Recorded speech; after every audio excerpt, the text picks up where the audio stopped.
بسم اللہ الرحمن الرحیم الحمد للہ رب العالمین وصلی اللہ علی محمد وآلہ الطاہرین ولعنۃ اللہ علی اعدائہم اجمعین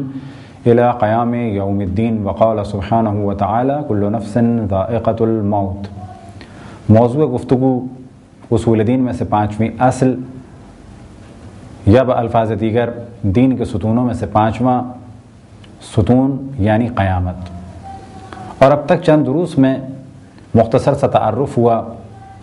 قیامت کے بارے میں اور قیامت سے متعلق دیگر موضوعات کے بارے میں، اور کچھ توجہ دلائی موت کے بارے میں کہ قیامت کے عقائد کے ساتھ ساتھ چند اور عقیدے کے جن پر یقین رکھنا لازم ہے، ان میں سے ایک ہے موت۔ موت پر گفتگو ہوئی اور موت کی کیا حقیقت ہے اور کیا ہے در حقیقت موت، اس بارے میں گفتگو ہوئی۔ اب موت ہی سے متعلق چند اور موضوعات کہ جن کے بارے میں ہمارا عقیدہ ہے، ان میں سے ایک یہ کہ موت سے پہلے یعنی جب دم نکل رہا ہو، اور اس عالم کو کہا جاتا ہے عالم احتضار، اور یہ وہ وقت ہے کہ جس وقت انسان اگر دنیا سے محبت کرتا ہے تو بہت زیادہ افسوسناک مرحلے سے گزر رہا ہوتا ہے، کیونکہ جس چیز سے وہ محبت کرتا ہے وہ اس کے ہاتھ سے نکل رہی ہے۔ لیکن اگر کوئی شخص دنیا سے فقط اتنا تعلق رکھے کہ جس کی وجہ سے وہ اللہ اور رسول اللہ اور اہل بیت سے دور نہ ہوا ہو، تو بلا شک جب وہ دنیا سے جائے گا تو اسے غم نہیں ہوگا، کیونکہ وہ جانتا ہے کہ موت در حقیقت انسان کے ختم ہونے کا نام نہیں، بلکہ موت در حقیقت اس عالم سے اس عالم میں جانے کا نام ہے۔ اور وہ یہ جانتا ہے کہ جو کچھ اللہ سبحانہ و تعالیٰ نے وعدہ کیا ہے وہ حق ہے، اور دنیا میں اسے بھیجا گیا تھا امتحان کے لیے، اور وہ کامیاب ہوا، اور دنیا کی کوئی بھی نعمت آخرت کی کسی نعمت سے مقابلہ نہیں کر سکتی۔ لہذا وہ یہ جانتا ہے کہ میں جب دنیا سے جاؤں گا تو اللہ سبحانہ و تعالیٰ کے وعدے مکمل ہوں گے، اللہ سبحانہ و تعالیٰ نے جو جو وعدے کیے ہیں وہ سب پورے ہوں گے، اور جس جس نعمت کا وعدہ کیا ہے وہ ہر نعمت مجھے ملے گی، اور اس نعمت کا دنیا کی کسی بھی نعمت سے کسی قسم کا بھی کوئی مقابلہ نہیں، کیونکہ وہاں معمولی سی معمولی نعمت بھی دنیا کی ہر نعمت سے افضل ہے۔ لہذا پہلا مرحلہ یہ کہ اگر کوئی مومن ہوگا تو وہ موت سے نہیں گھبرائے گا۔ البتہ یہ ممکن ہے کہ وہ اللہ کی بارگاہ میں جانے سے ایک اسے شرم محسوس ہو کہ میں گناہگار اللہ کی بارگاہ میں جا رہا ہوں، اور وہ کثرت سے توبہ کرے، استغفار کرے، یہ ایک الگ کیفیت ہے۔ لیکن ایسا نہیں ہے کہ وہ دنیا سے جانے کی وجہ سے غمگین ہوگا۔ دنیا سے جو جتنی زیادہ محبت کرے گا اتنا ہی اس کے لیے دنیا سے جانے کا وقت سختر ہوگا۔ اور جیسا کہ پہلے توجہ دلائی کہ اگر کوئی خدا رسول اللہ صلی اللہ علیہ وسلم اور ائمہ اہل بیت علیہم السلام سے محبت کرتا ہوگا، ان کے احکام پر عمل کرتا ہوگا، اور دنیا سے فقط اتنا اس کا تعلق ہوگا جتنی اللہ سبحانہ و تعالیٰ نے اجازت دی، تو اس کے لیے دنیا سے جانا آسان ہوگا۔ لہذا وہ لوگ کہ جو دنیا کی محبت میں غرق ہیں، ان کے لیے سب سے سخت مرحلہ عالم احتضار ہے، اور جب کہ ان کا دم نکل جائے تو عالم برزخ میں قدم رکھتے ہی جو پہلا لمحہ ہے ان کے لیے سخت ہے، کیونکہ جس چیز سے وہ محبت کرتے تھے وہ ان سے چھوٹ گئی، جس چیز کے لیے انہوں نے خدا کو چھوڑ دیا، جس چیز کے لیے انہوں نے رسول اللہ صلی اللہ علیہ وسلم اور ائمہ علیہم السلام کی تعلیمات کو ترک کر دیا، وہ چیز بھی انہیں نہ ملی، اور وہ چیز کہ جس کے لیے خداوند تبارک و تعالیٰ نے انسان کو خلق کیا تھا، نیک عمل، وہ بھی اس نے دنیا کی محبت میں ترک کر دیا۔ لہذا بعض روایات میں نقل ہوا کہ یہ شخص سوال کرے گا اپنے مال سے کہ تم میرے لیے کیا کر سکتے ہو، تو مال جواب دے گا کہ میں تمہیں کفن دے سکتا ہوں۔ وہ سوال کرے گا اپنی اولاد سے کہ تم میرے لیے کیا کر سکتے ہو، تو اولاد جواب دے گی کہ ہم تمہیں تمہاری قبر تک پہنچا سکتے ہیں۔ اور وہ سوال کرے گا اپنے اعمال سے،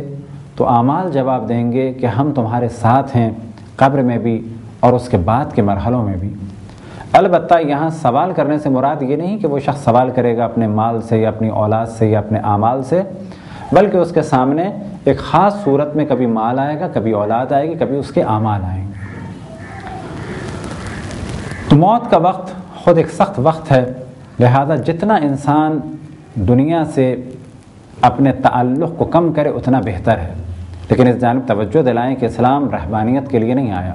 یہ جو ہم نے آپ کی خدمت میں عرض کیا کہ انسان دنیا سے تعلق کو ختم کرے، اس کے معنی یہ ہے کہ فقط اتنا تعلق رکھے کہ جتنا اللہ سبحانہ و تعالیٰ نے اجازت دی ہے۔ کتنی اجازت دی ہے اس کے لیے ایک جملے میں اگر کچھ بیان کیا جا سکے تو وہ یہ کہ ہم اپنے واجبات پر عمل کریں اور حرام سے بچیں۔ واجبات پر عمل کرتے ہوئے چاہے ہم 100 گز کا گھر بنائیں اور چاہے 10,000 گز کا گھر بنائیں، کہا جائے گا کہ یہ شخص مومن ہے،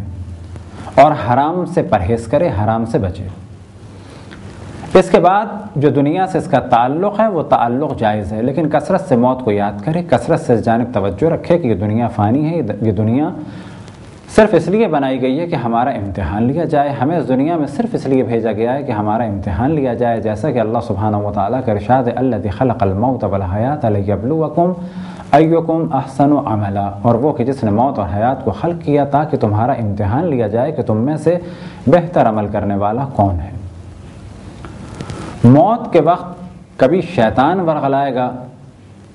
لہذا بعض واقعات میں نقل ہوا کہ ایک طالب علم جس کا دم نکل رہا تھا،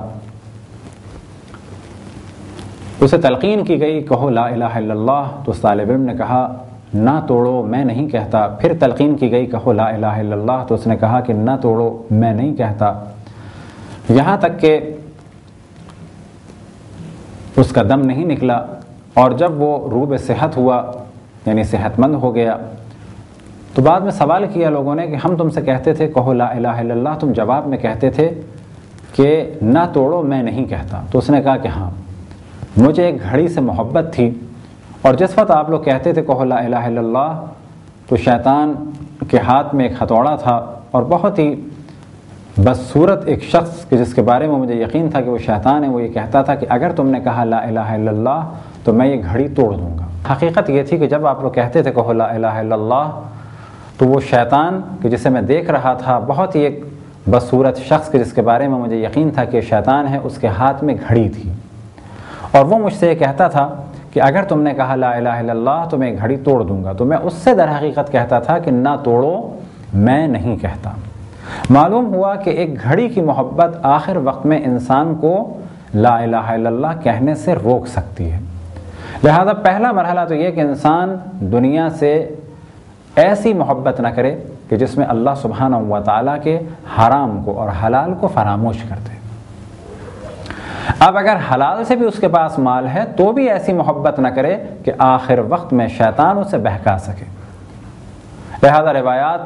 کہ جو اہل بیت علیہ السلام سے نقل ہوئیں، کثرت سے جانب توجہ دلائی گئی، خصوصاً ایک روایت کہ انشاءاللہ کبھی اگر موقع ملا تو اس روایت کو پورا پڑھ کے انشاءاللہ بیان کیا جائے گا، اور وہ روایت ہے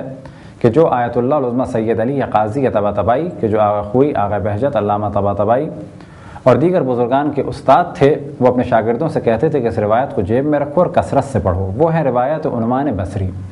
اس روایت کا ایک موضوع یہ ہے کہ امام جعفر صادق علیہ السلام ارشاد فرماتے ہیں کہ تم مال کو اپنا مال نہیں سمجھو، اور توجہ دلائی اس امر کی جانب کہ جو کچھ ہے وہ اللہ سبحانہ و تعالیٰ کا ہے۔ وجہ کیا ہے کہ جب یہ مال چھوٹے گا تو تمہیں افسوس نہیں ہوگا، اور اگر کم سے کم افسوس بھی ہو۔ یہاں تک روایت ختم ہو گئی۔ وجہ کیا ہے کہ جب ہم مال کو اپنا مال سمجھتے ہیں تو جب وہ چھوٹتا ہے تو بعض دفعہ تو افسوس ہوتا ہے، تو ایک حد تک تو افسوس فطری ہے،